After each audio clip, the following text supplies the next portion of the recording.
کہ اللہ رب العزت نے ہمیں اس دنیا میں بھیجا تو زندگی کا سامان دیا،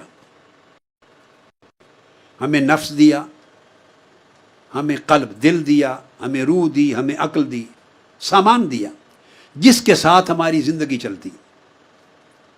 کچھ چیزیں نفس کے ذریعے ہوتی ہیں، کچھ چیزیں قلب کے ذریعے، کچھ روح کے ذریعے، عقل کے ذریعے۔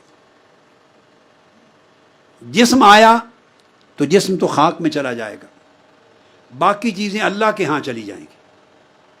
جب آپ قبر میں رکھیں گے میت کو تو جسم خاک سے آیا تھا اور خاک میں چلا جائے گا، مل کے گھل کے ختم ہو جائے گا۔ روح اللہ کی طرف سے آئی تھی، اللہ کی طرف جانی۔ آپ ایک روح پر ہی کنسنٹریٹ کر لیں نا تاکہ آپ کو سمجھنا آسان ہو جائے۔ جسم اور روح دو چیزیں ہیں۔ جسم آپ آنکھوں سے دیکھتے ہیں، آپ مٹی میں رکھ آتے ہیں، مٹی میں مٹی ہو جاتا ہے، ایک عرصے کے بعد ختم ہو جاتا ہے، خاک بن جاتا ہے۔ روح نہیں خاک ہوتی، روح اللہ کے ہاں چلی جاتی۔ تقویٰ کا معنی یہ ہے کہ اللہ رب العزت چاہتا ہے میرے بندے، جب میں نے تجھے دنیا میں بھیجا تو نفخت فیہ من روحی، میں نے اپنی طرف سے روح دی تھی، تمہارے اندر روح پھونکی تھی، میں نے تمہیں روح دی۔ تقویٰ یہ ہے کہ جو جس حال میں میں نے تمہیں روح دی اسے حال میں مجھے واپس لوٹا۔ جس حال میں میں نے تمہیں دی تھی اسی حال میں واپس لوٹا، اسے کرپٹ کر کے نہ لوٹا، داغدار کر کے نہ لوٹا، تاریک کر کے نہ لوٹا، خراب کر کے نہ لوٹا۔ جس طرح روشن، منور، مزین، پاکیزہ، طاقتور میرا ذکر کرتی، چمکتی دمکتی روح میں نے تیرے اندر ڈالی تھی، میرا سامان یعنی میری روح جو تجھے دی، مجھے جب تو لوٹائے تو اسی حال میں لوٹا جس حال میں نے تجھے دی تھی۔ جو بندہ اس روح کے اس حال کو اسی طرح برقرار رکھے جس حال میں اللہ سے لی تھی، اسی حال میں پلٹائے، یہ روح تقویٰ ہے، یہ تقویٰ ہے۔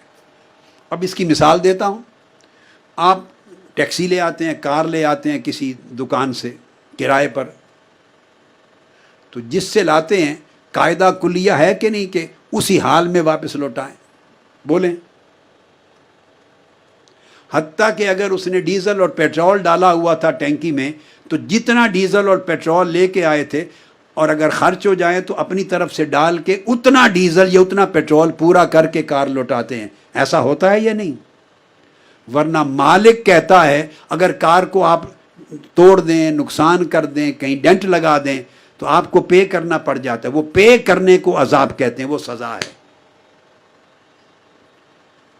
مالک سے جو چیز آپ استعمال کے لیے لاتے ہیں قاعدہ ہے کہ وہ چیز واپس اسی حالت میں لوٹاتے ہیں۔ اگر خراب ہو گئی تو اس پر سزا ہوتی، جرمانہ ہوتا ہے۔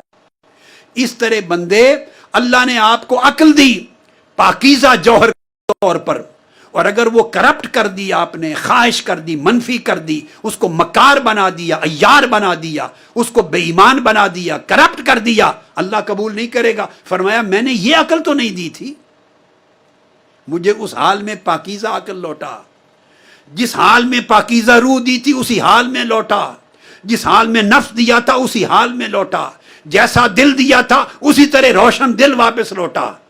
لہذا جس بندے کو یہ فکر رہے کہ مجھے اللہ نے یہ امانتیں دی ہیں، میں تو کرایہ دار ہوں، میں تو استعمال کر رہا ہوں، اللہ نے استعمال کے لیے دی ہیں، مالک نہیں بنایا۔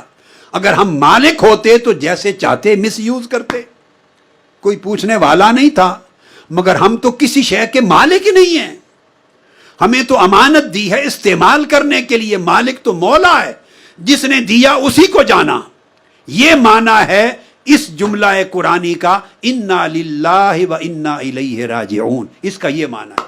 ہم اس جملے کو استعمال کرتے ہیں صرف موت پر، صرف موت پر، کہ ہم اللہ کی طرف سے آئے، اللہ کے لیے تھے اور اللہ ہی کی طرف پلٹ کے جانا ہے۔ ہم نے استعمال موت کے ساتھ کر دیا ہے، نہیں، اگر موت سے نکال کر اس کو زندگی پر استعمال کر دیں تو تقویٰ نصیب ہو جائے۔ ہم اللہ کی طرف سے آئے اور اللہ ہی کی طرف پلٹ کے جانا ہے۔